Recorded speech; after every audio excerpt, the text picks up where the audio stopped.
This is Fam Electric Ghost doing live on the air with Tamara Fyke for the first time. Welcome to the Fam Electric Ghost podcast. How you doing? I'm doing all right. How are you? I'm doing great.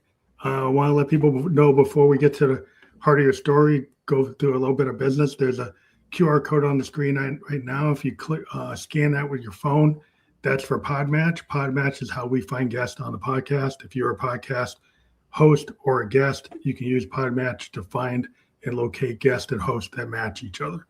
So you can use that if you're looking to be on a podcast or you're looking to find guests for your podcast. Check that out. It's a cool tool. We've been using it for the last 2 years. But before we get into the heart of your story, I always ask every guest a couple questions before we go further. What motivates you and why do you do what you do? What motivates me? That's a good question. Bringing hope to the world. You know, it's a tough place filled with some rough people, and I think we all can use a bit more hope.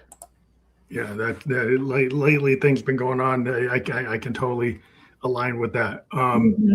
So I think it's really important for people. A lot of creative people, we take energy and we put things into projects to try to take what we feel as artists. Yes. And we tend to feel a lot because I'm an artist myself. You can see all my synthesizers behind me. Then we try to take that and have an understanding, like an empathy. We have empathy for ourselves, but we also have empathy for the people around us. And we try to take that work and then spread that message, and people align with it. They feel that vibe. And I think that's important. That's why I like to talk to creators like yourself. Well, so like what makes you hopeful? And why do you like to use art and music and storytelling to communicate with communities? That's a great question. So there are a number of things that make me hopeful. My faith makes me hopeful. Time with children. I've been an educator for most of my career in addition to an artist. And so seeing the world through those eyes of innocence always gives me hope. Nature, being out in nature gives me hope. I took a long walk today, about 3 miles, and feeling the sunshine, especially after the ice storm that we had here in Nashville, that gave me hope. Music gives me hope. And I love to use the arts in order to help me, like you were just talking about, to help me express what I'm thinking and what I'm feeling, to get it out from inside.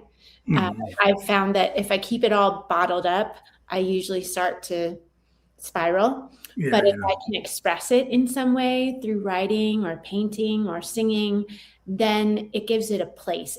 For that energy to move. And then what I found is that the more vulnerable I am with my storytelling through the arts, the more it gives other people permission to be vulnerable themselves. Yeah, that's key. I think that's the key to most great artists is they are able to be vulnerable.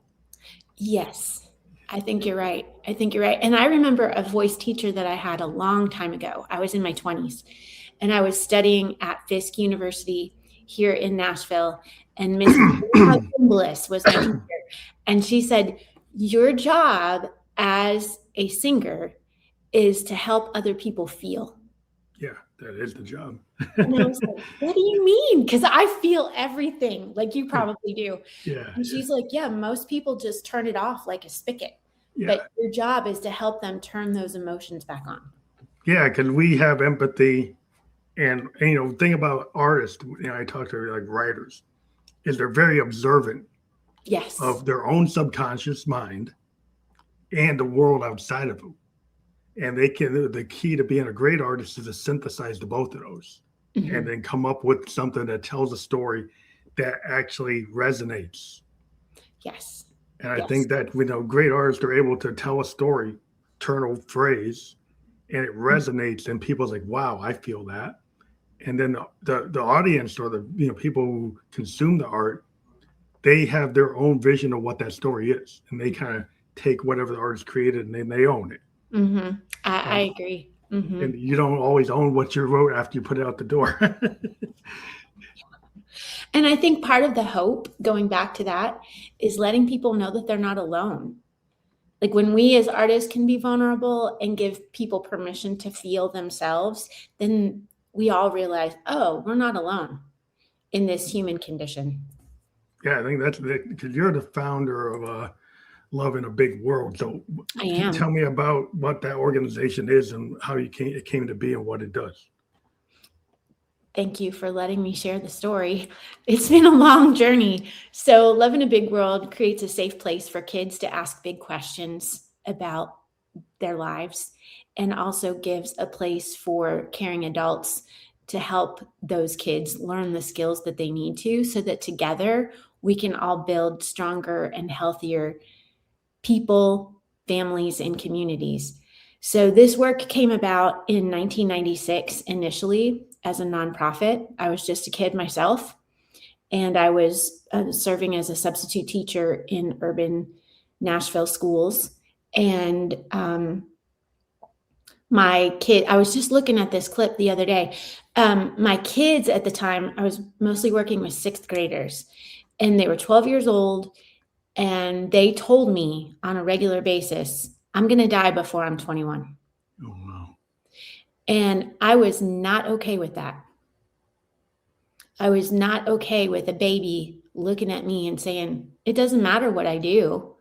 It doesn't matter if I study. It doesn't matter if I obey the rules at school. I'm going to die. And who cares? And so Love in a Big World was born out of that. Like, how can we instill hope? How can we let kids know that they do have a future, that their lives matter, that their value is more than wearing brand name clothing or sporting the latest Nikes, or, their address. They have inherent value as a human being. And what can I do to help them understand that? So that's how Love in a Big World was born. That's really positive, because I think a lot of times people do get caught up with like keeping up with the Joneses and consumerism, and they're like, what do you have? I want it. I don't have it. And really, when you get into the arts, it's more about like what's going on in your soul, like what's going on in your heart. Yes. And that doesn't take money. Right. No. They takes like the Victorians just have this idea, like the looking glass self. You look in the mirror, you dive in deep, and you try to tell that story. And Victorian poets would go into that. Tennyson, Wordsworth, and sometimes Blake was able to do it a lot less verbose. But the idea is like you tell that story. And that doesn't take money, it takes time. And it takes like honesty of looking at yourself. Yes. And asking hard questions. And that might be painful, but it's worthwhile. Absolutely. Absolutely. I really love that you shared that. I was a English major in college, and so I'm familiar with those poets and the image of the looking glass. And it does take a lot of courage to be willing to practice self-examination and find out in ourselves what's working, what's not working. What do we need to change? How can we improve? And that's part of what we teach kids to do with Love in a Big World. We've got 24 character traits that we focus on. Things like courage and honesty, kindness, self-awareness, responsibility, respect. So we're just teaching them the basics of life, and how can we apply those to our relationship with ourselves, to our relationship with our friends, with our family, and with our larger community. It seems like those are really important lessons, and we have to do a lot of work to try to unlearn what people are getting off the ether, off the net.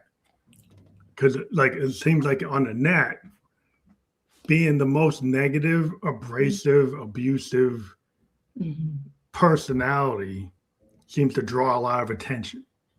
And so kids learn from what they see. And when they see that this tool that's supposed to be everything in the net is rewarding bad behavior, then that's not a good example. And so when you have to work hard, like when you're a founder of this organization, you got to work against that bad influence. Yes. That is one of many. One of them. Yes, one of many. Yes. And you know what, though? What I've found over the years is that kids have an appetite for what is good. We just need to serve it up to them. Mm-hmm. They're longing to know that they belong. They long to be told, hey, you are capable. You are resilient. They want that positive influence in their lives.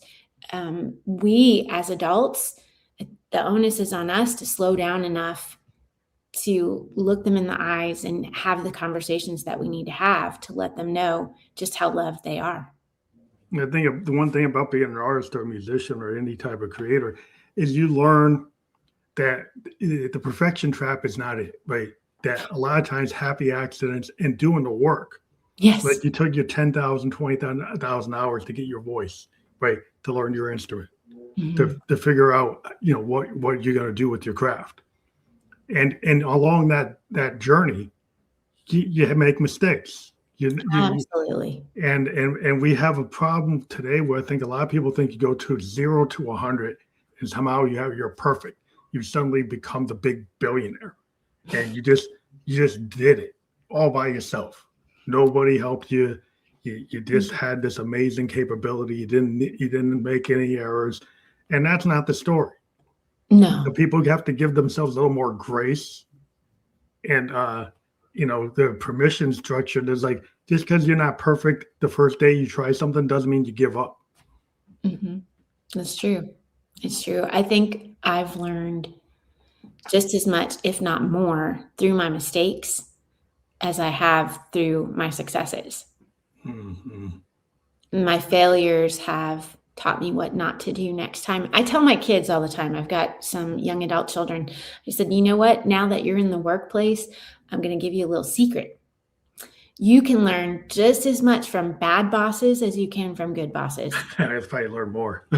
Yeah, because you realize what not to do and how not to treat people. Yeah. And then course correct yourself so that you can do better. And this idea of one of the topics I was going to bring up is this: you had it on your profile is like "Lost Girl No More." Have you owned your story? Mm-hmm. And back before I get totally into that, everybody tells a story, whether they think they're a storyteller or not. Mm-hmm. And a lot of people don't like, well, I can't tell a story, but every day you're on this planet, you tell a story to somebody. Mm-hmm. And so like this idea, have you owned your story? I think is important. So maybe you can talk about that. Sure, I would love to. So I'll give you some context for Lost Girl No More. So I'm a multi-dimensional artist. I sing, I write, I paint, and I create companies. In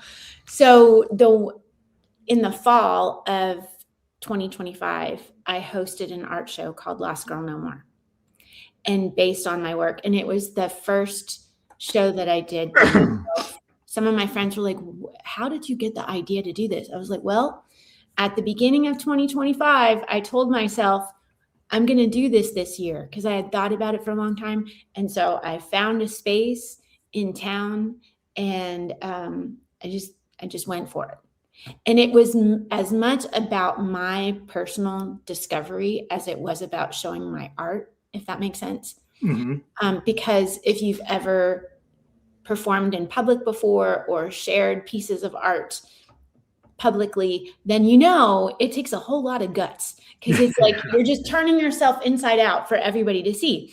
So as I was preparing for the show, the show was in September of 25. As in the weeks leading up, I still didn't have a name for the show. But I was starting to select the pieces and put them in order. And I realized that I was doing exactly what you just described. I was telling a story because the pieces in the show were created over a period of about 17 years. Mm. And during that 17-year period, I had gone through a lot, from being married to getting divorced to being a single mom to, you name it. It was just, so a friend of mine, when she had looked at my work, she said, you know what? You need to tell your story. I was like, no, I can't do that. I can't. And she's like, you need to tell your story. And so the vehicle of art became the best way for me to do that. And the show itself went through it. It showed the chronology of my journey, even from childhood on to the present. But what happened was I didn't expect this. I didn't expect this at all. People would start their way through because I would say, okay, enter here. And they would start their circuit through the exhibit, and they saw themselves in the pieces. They saw themselves in the story. Men, women, old people, young people, children, Black, white, Hispanic. I mean, like, they saw themselves and they're like, oh, this is me. I didn't realize that I was the only one who felt so lost.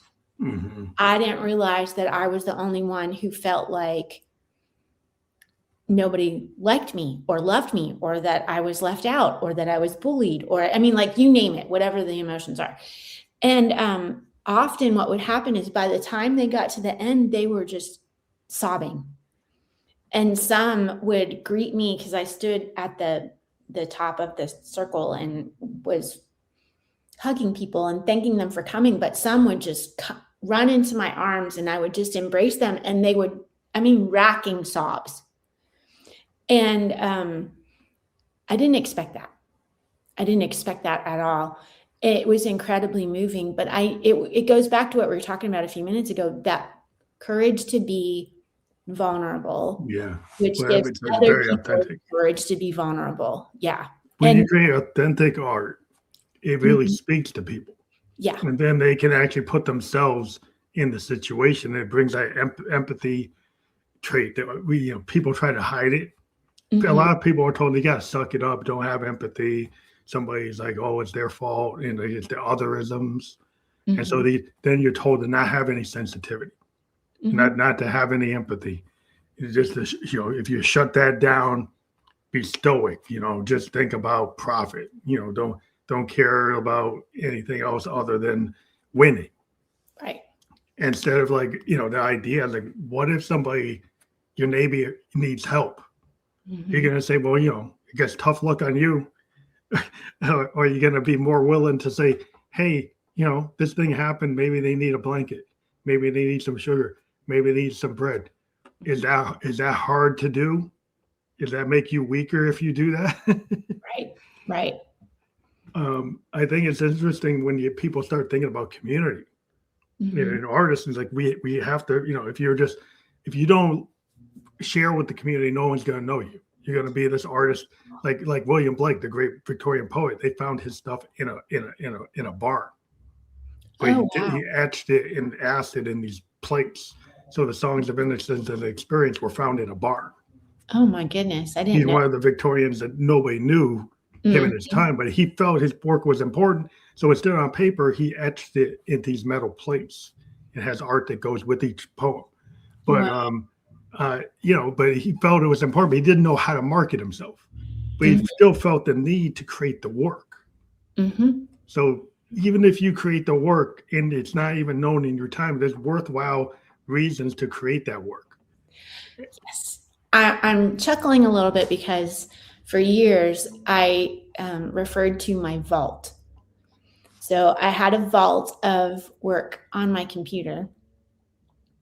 The art pieces themselves that I referenced were hidden in closets and chests around the house and in the garage, and it was all hidden. And then it was at some point last year, I talked with one of my friends, and he's like, Tamara, it's time to get that out of the vault. You got to move. Come on. And you're not getting any younger. And I was just like, well, at first I was kind of offended. And then I was like, oh, well, you're right. Because as you said, art is meant to live. It's not meant for us to keep to ourselves. And that vulnerability does help bridge community. Yeah, it's hard because the haters, they worry about the kids on the net. Because if you do a post and then you only get one like, then it's like, oh, I'll just stop. right? Yeah. And that's not what should happen. Like you need to keep on going. And if, the artist tenacity is like when nobody wants to hear you playing that violin to the point when you're in the orchestra on the front row, Mm-hmm. right? Somebody allowed you to not be so great when you were learning. Yeah. And didn't shut you down when it was hard to hear. Mm-hmm. Mm-hmm. That's a hard thing to do because sometimes the way when you hear yourself, you don't think you can do it. Oh, You don't even need somebody else to hear it. You just say, well, I can't do it. mm-hmm. I think I am my own worst critic. Yeah, that tends to be what happens. Mm-hmm. I've heard that too from other teachers I've had or other artists themselves. We can really get in our own way, and somehow, and some days I do it better than others. Honestly, it gets in the way, and then it'll block the creativity. Yeah. And I've got to just silence it and just go, no, I'm going to do this anyway. Yeah, it's a hard thing because a lot of artists, it's like, with musicians, we've got tons of stuff in the vault. We're, read about tons of musicians that are not very good judges of their own work. Mm-hmm. And so they had to have like an apparatus around them because if you would left it up to them, their biggest songs would have never come out. Tons of artists is like they would have not put it out. They had to be prodded. Mm-hmm. They had to be pushed because they didn't think it was good enough. I'm really glad that you're saying this because I'm in the process of we're mixing and an EP that I recorded in November. And here's the weird thing about it. I'm here in Nashville and my producer is in Atlanta. So they're mixing in Atlanta, and most everything that we've done, like the whole process of the album has been through this thing right here. Yeah. And nowadays. Yeah, it's crazy. Like when I first started doing albums back in the day, I was in the studio, it was the whole thing. Anyway, the phone is now the conduit. But I voice texted him the other day and I was like, Tommy, I got to tell you, a true confession, I am having trouble. Like I can't listen to this anymore. And it's not because I'm not liking it. It's just that I'm being too critical. I can't hear it anymore. He's like, take a break. Mm-hmm. Let somebody else give the notes right now. Like, I got it. This is typical part of the process, but just step back. I was like, okay, thank you. Yeah. Which is another point why we need a team. Yeah. A lot of times it's a team sport, even when you have a solo artist. There's a lot of people that say, the way a lot of times it's like you're doing a bunch of takes. Right? Mm-hmm. You do it like 100 takes. This is an extreme example. And an engineer or the producer comes back and says, you know what? You did all this work on take 101, but take 4 is really it. Yeah. Even though like there's some imperfections in take 4 will have more of an impact. And we should actually go with the earlier take. Mm-hmm. Because after take 4, you start destroying your own idea. Mm-hmm. And you get these honest, producers and engineers that will tell people like, you're not fixing it, you're making it, you're wrecking it. So sometimes, and it's case by case. In some cases, OEA did need to do it, but a lot of times, you can be your own worst enemy and kind of wreck their original intent of what you're doing. Mm-hmm. Mm-hmm. Yeah, that reminds me of when we were in the studio and when Tommy did an interesting thing. Like I've gone in and sung the whole song down and hit it on first take, and I was like, no, he didn't let me do that. He's like, we're doing line by line. But I was like, okay. So we do a line and I'm thinking, that's no good. And he's like, that's it. And part of it was he could hear the emotion behind it, like you're talking about. Mm-hmm. There was something, even if it cracked a little or it was slightly off pitch or something like that, but there was that raw. Yeah, it's like a painting. It's like I always look at sound as a painting. Yes. And sometimes when you put it down, it's very unique. Mm-hmm. And sometimes you can't capture that moment sometimes. Yeah. And it's good to put it all down because when the people start mixing it and figuring it out, they say, I don't know, this one actually is the right one. Mm-hmm. Mm-hmm. And that's the judgment that comes in. And it's like, filmmakers have told me that too. Like when they're filming, that they have tons of material. And then they're like, no, this is the thing. And then, the actor will say, well, no, I did this. It's like, no, like the writer or the director will say, this is what it is. Yeah. I think the other thing that has really surprised me about the process this time, because I recorded my first album when I was like 18. So technology has changed so much. It shifted a lot. Just incredibly much. But I've been more aware of how different it is to be recording in the studio and how different it is to be performing live. Like they're very different. Totally different. Yeah. Completely different experiences. And so I've done a lot of live work over the last several years here in town. And so I had to kind of shift my perspective when I was in the booth because it's a totally different thing. Yeah. Like when you're recording, like for your master track, that's going to go on an EP or an album, like a studio is like a canvas. Mm-hmm. You can do so many things. You can change your voice with effects. You can run all kinds of shadow vocals. You can build something up and layer your voice to get an effect. Well, you do it live. You can't, unless you got backup singers, you can't do that. Right. There's certain things live you have to change because when you go in the studio, you just have this canvas and you can go crazy. Mm-hmm. And if you do the live version, it's not going to exactly be that unless you have all the backing tracks. Like it's not going to be what you did in the studio. Yeah. And sometimes the live audience, they don't want what you did in the studio. They want you to be present and actually do that song in a moment. I'm so glad that we're having this conversation because it reminds me, have you ever seen Samara Joy live? Like, I've seen this video, yeah. Yeah, well, I got to see her. She was here in town at the Skirmerhorn last spring. And I went by myself intentionally because I wanted to be an audience member who was fully present. And I was absolutely blown away by her musicianship and her presence, like you're talking about. It was powerful. And when you have somebody who's about the music and about connecting with the audience rather than just a whole bunch of woo-ha, it's really different. Yeah, well, like if you get it, like experience. Remember back in the day, I'll be listening to like Robbie Robertson in the band, right? Like listening to that Americana, and they're watching them play like in the Last Waltz, and they're playing live with like Neil Young and Neil Diamond, Bob Dylan, and and Joni Mitchell, and it is playing like this fantastic, but it's not what was on the record. It's these new versions that they did for live.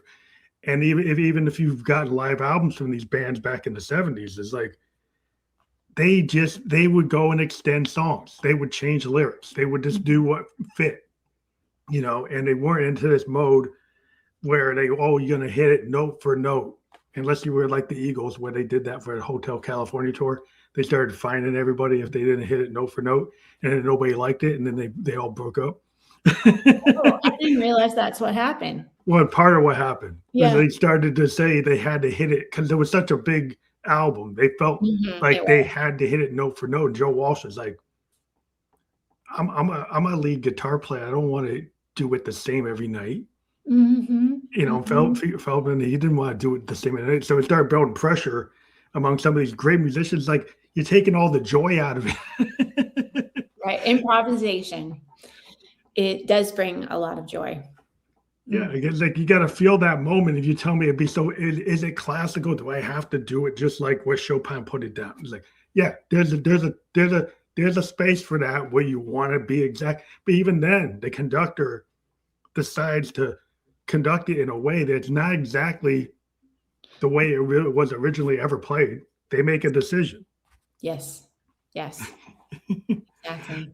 Yeah. So there's always room, except that when we get in the box with all these DAWs and stuff today, I worry when people was like, you're just going to do it right off the DAW. You're just going to play your backing tracks exactly the way you did it in the studio. And I'm like, why would I listen to that? Right. You want it to be fresh. Yeah. You just want to feel something. And like, to me, music is about feeling. Yes.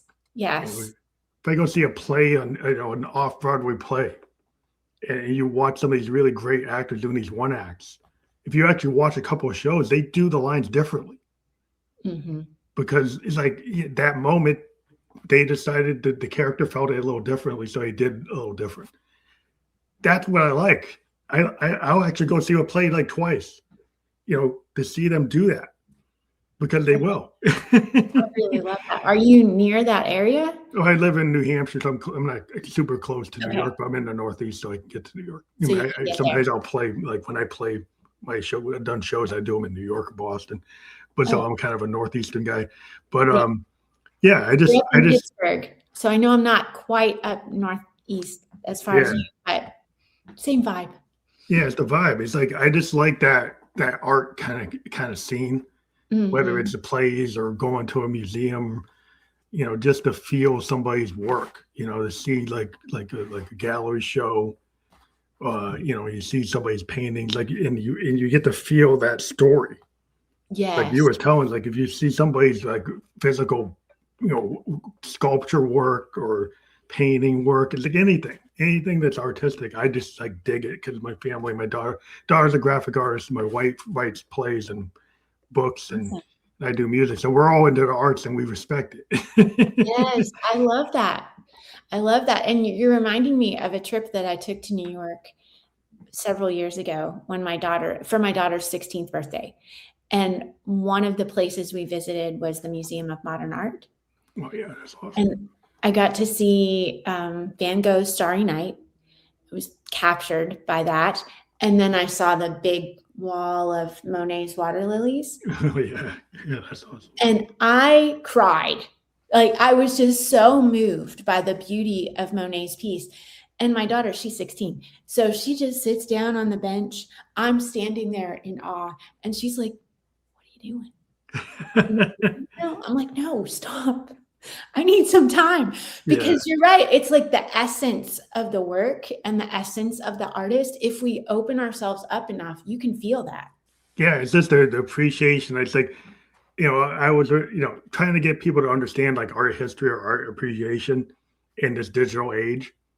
It's sometimes difficult because, we're kind of in this world where people want it like 15 seconds. They want to get it. And it's like, you don't get everything in 15 seconds. Especially with art. Right. And I try to luckily I'm in a house full of artists, so we don't run into that. But if we talk to other people, it's like sometimes it's like, wow, they really aren't artists, are they? Like our whole family, they get the vibes like, but they're not really gonna go that far with this. So we kind of know it's like we can't talk to them about that because they're just not capable of going there. So you run into, you gotta read the room. Yeah. And I have noticed even the past week or two, I'm having to cut back on my time on social media because it just gets me into a yucky headspace. And so like hearing you talk about you and your family, I'm just like, yeah, I need to make sure that I stay present in the moment and stay connected with other people through art because it's so easy to get distracted. Yeah, there's so much noise. I call it the noise. Too much. I'm a child of the 70s, right? We had 4 TV channels. One of them was PBS, Right. You got the radio and you got vinyl. And when you listen to an album, you listen to the whole thing. Oh, when you watch the movie, those days. Yes. You didn't have a phone or a PS5 or an Xbox to distract you where you watch the movie. Now they're telling people they have to have very simple plots because people can't deal with complicated plots. Really? I'd like a little bit of I don't want to know what it is after the first 15 minutes of the movie and figure it out. I know. That reminds me, I watched The Mirror Has Two Faces. It's an old Barbra Streisand movie. The other night, I think it was on Netflix.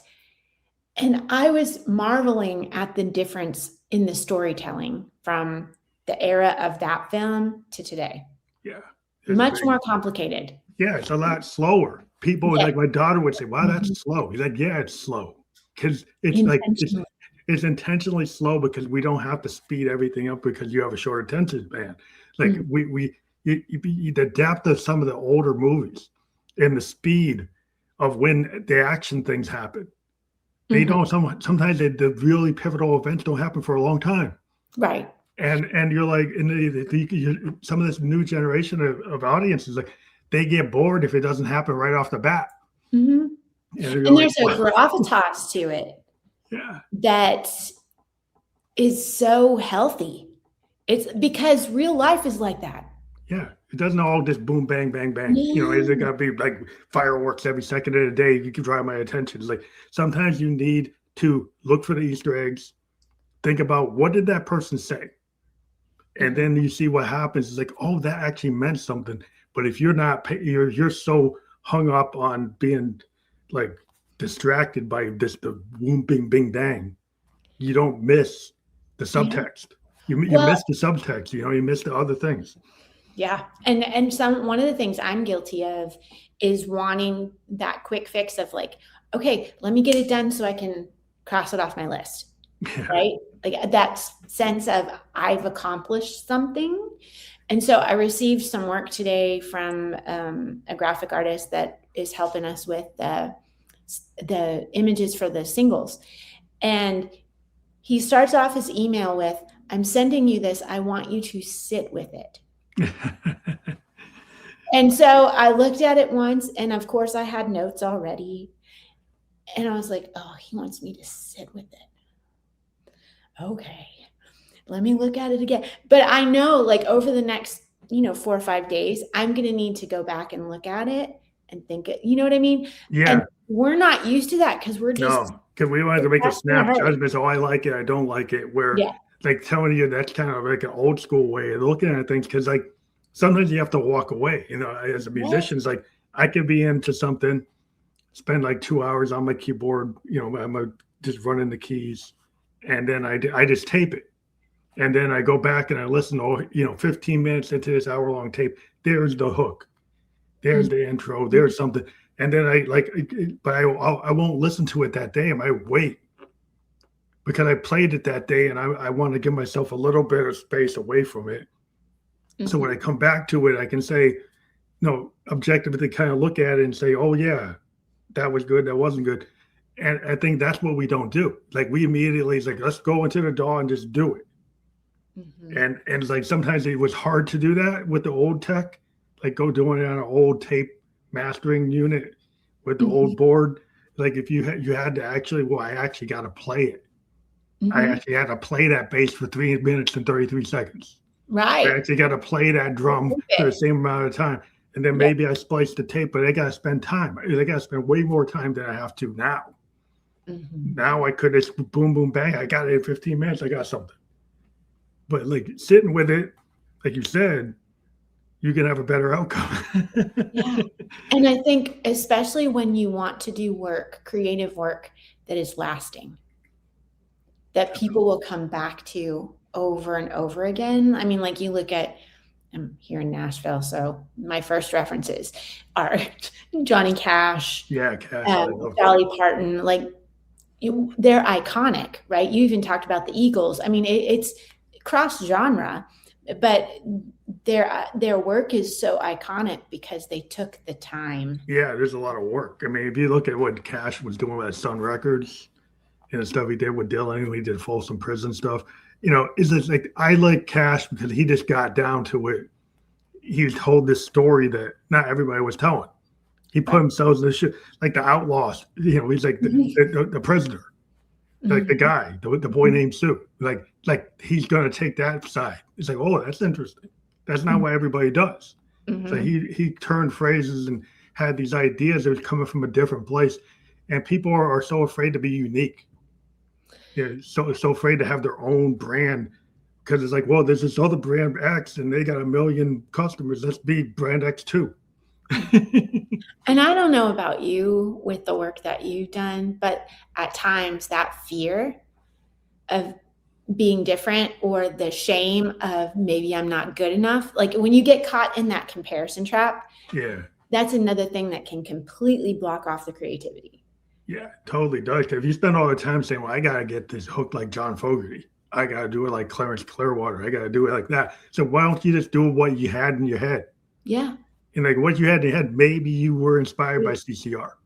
Maybe you have a little Willie Nelson in there.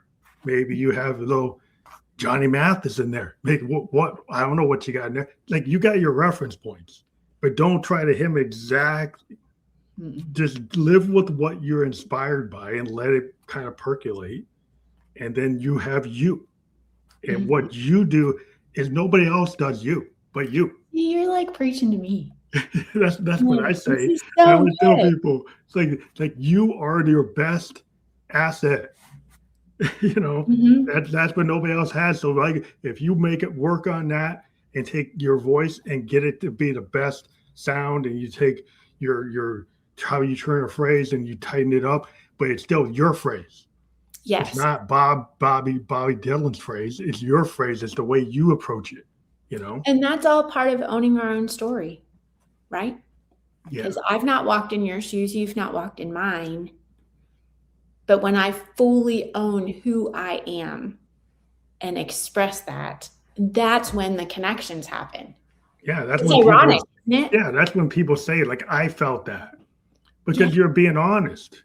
You're not trying to, like, oh, I'm going to be like the guy's trying to sell this vacuum cleaner, and I know it's not that great, but I'm going to sell it as it is. Like, this is the best thing since everything. No, thank you.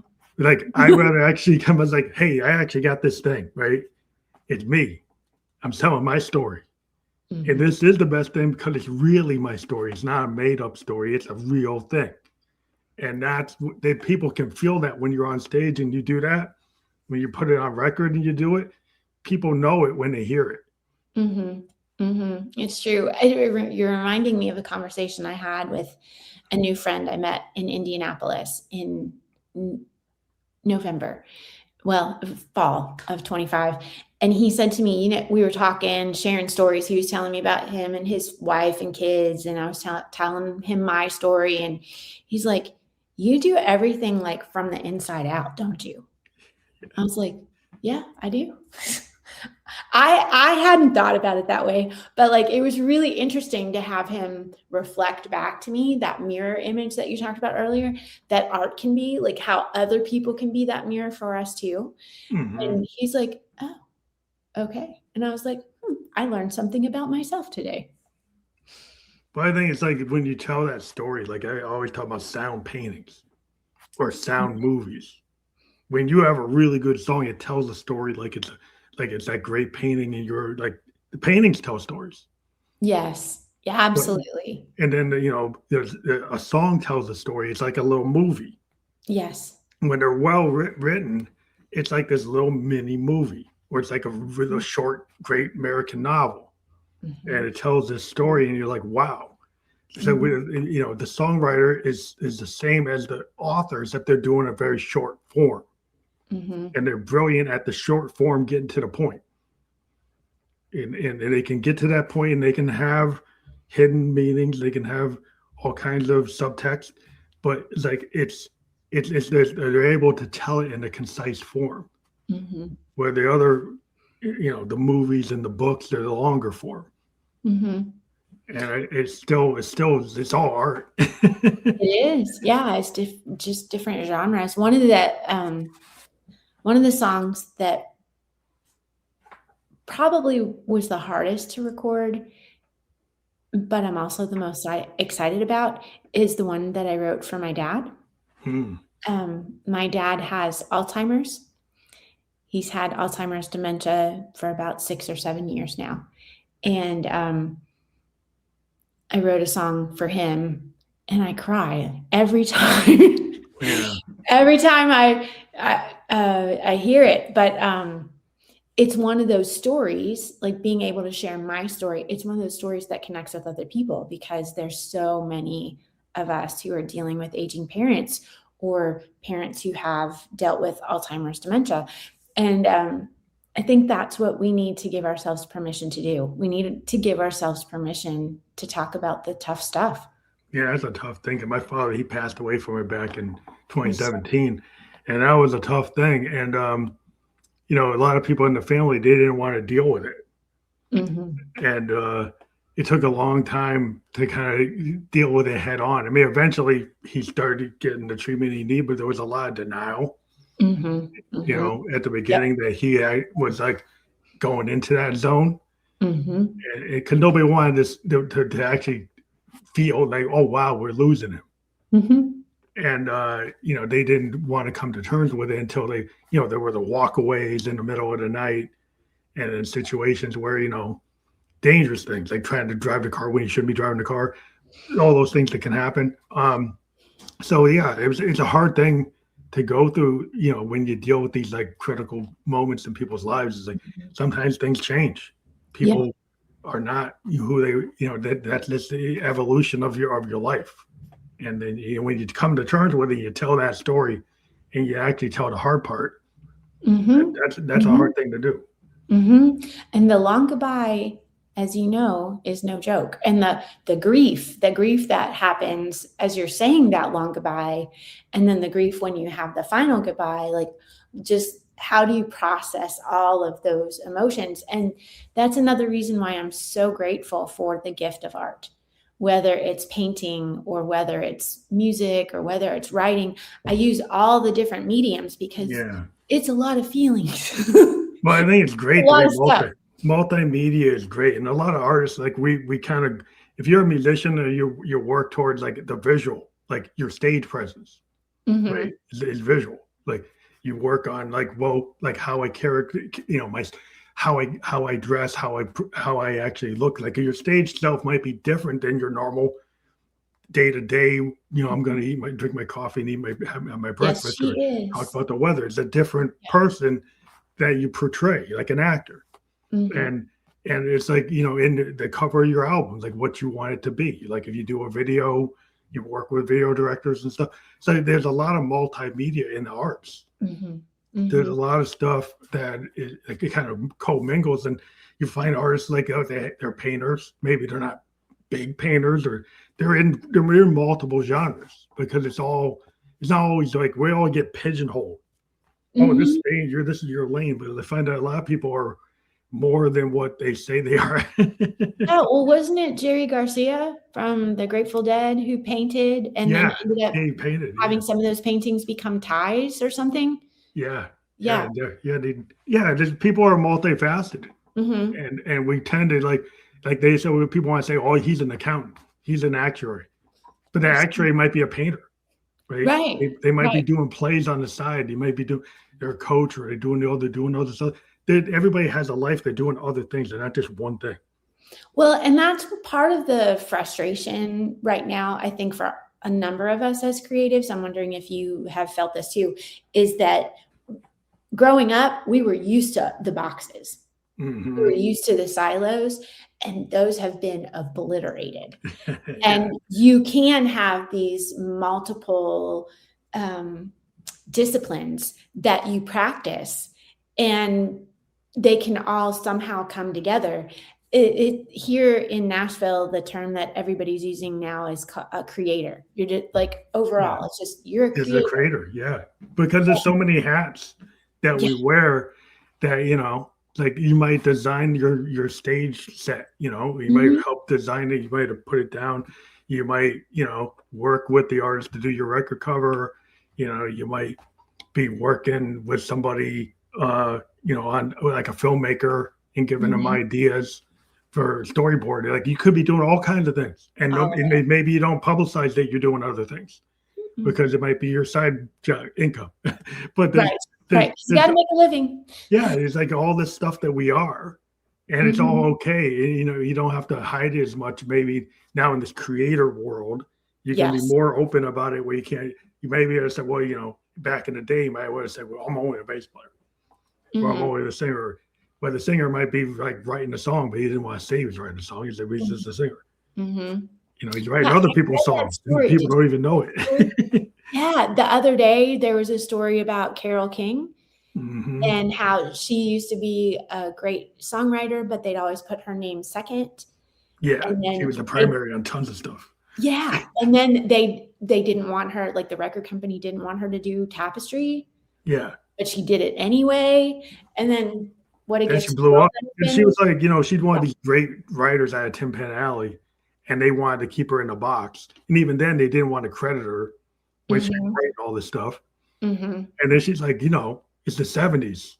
I'm going to break free. There's a lot of freedom going on. It's like, and then she like becomes like, boom, out the box, like a Joni Mitchell. She's like hitting the things like, wow, here's a singer-songwriter, female singer-songwriter, just as powerful as Lennon McCartney, just as powerful as anybody else.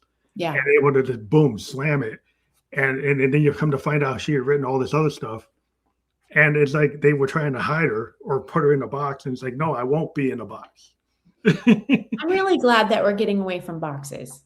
Yeah. As frustrating sometimes as it is to figure out the new creator economy, because we're all still trying to figure out how do you make a living doing all the stuff, right?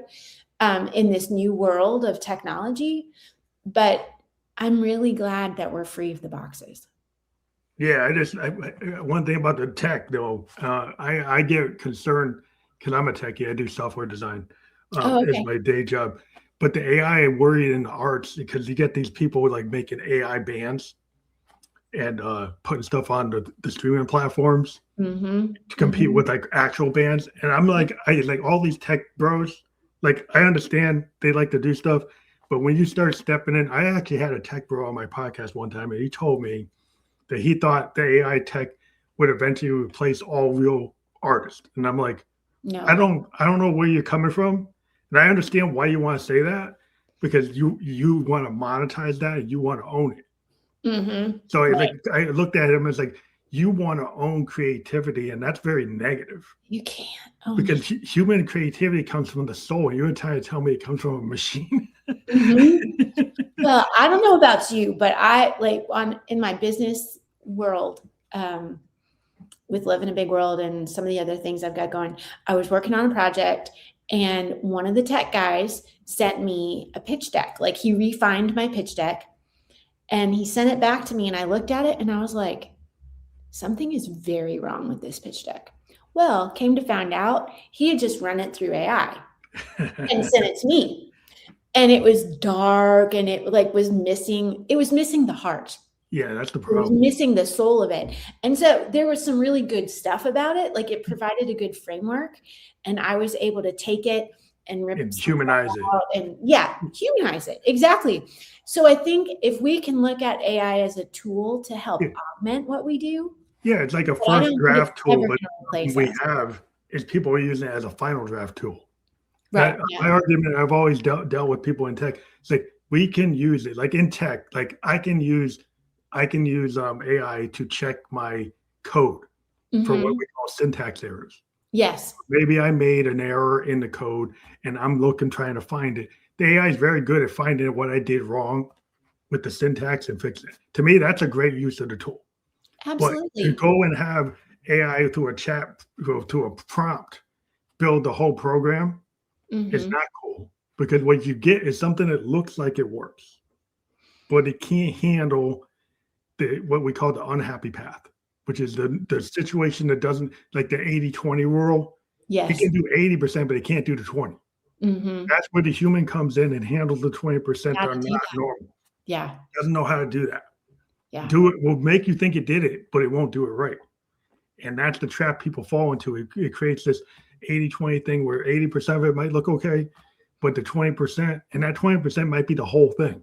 That might be the most profitable part of it, and you wrecked it because you didn't know that it did it wrong. I'm so glad you're sharing that with me, because part of what I'm building for Live in a Big World, I've got to start. I've been waiting to raise the capital for that project.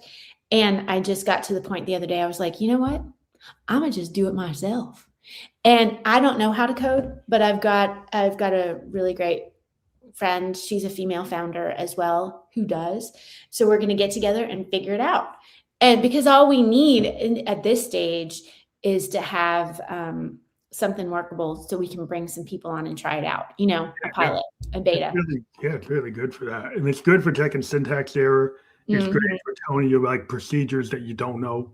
Yeah. Like, if you don't know what a stored procedure is, and you could look like, what is a stored procedure that does X, like a login or security or whatever, something you don't know, right? So then they say, well, give you the examples, and I say, oh, well, I can tweak that and I could use it. So it's very good at kind of democratizing coding. What happens with AI is it can democratize the capability like the DAW did. for musicians. It Mm-hmm. democratized the access to the studio. So if I get Pro Tools, suddenly now I don't have to be at Sunset Sound. I could actually do something without being there. Mm-hmm. And then without paying what, $250 or more an Yeah, hour. I had to pay. It's like, oh, you only got 2 hours left. And then you're gonna go. Yeah. Yeah. It's a bittersweet thing for me to hear all that and consider it because, Music Row is in my neighborhood. And those, again, the iconic studios where people used to come and cut their records, and to see that there's just not as much work coming through in the same way because so many they're recording out of their homes. But it's because of the cost. I mean, if you asked a musician if they wanted to go to Electric Lady and do it there or go to Olympia, they would say, yeah, absolutely. They want to go there. They can't afford to go there. Yeah. So it's like if you get the chance that you can go to the studio, I would always take the studio over the DAW. I would take the studio over the DAW all the time if I had the budget. Mm-hmm. And if I have like the budget to do like an hour, I'll go do it. But like if I can't, then I can't. But it's like that's preferable to have a recording engineer and actually have a real board and have Neve stuff and have all the cool stuff.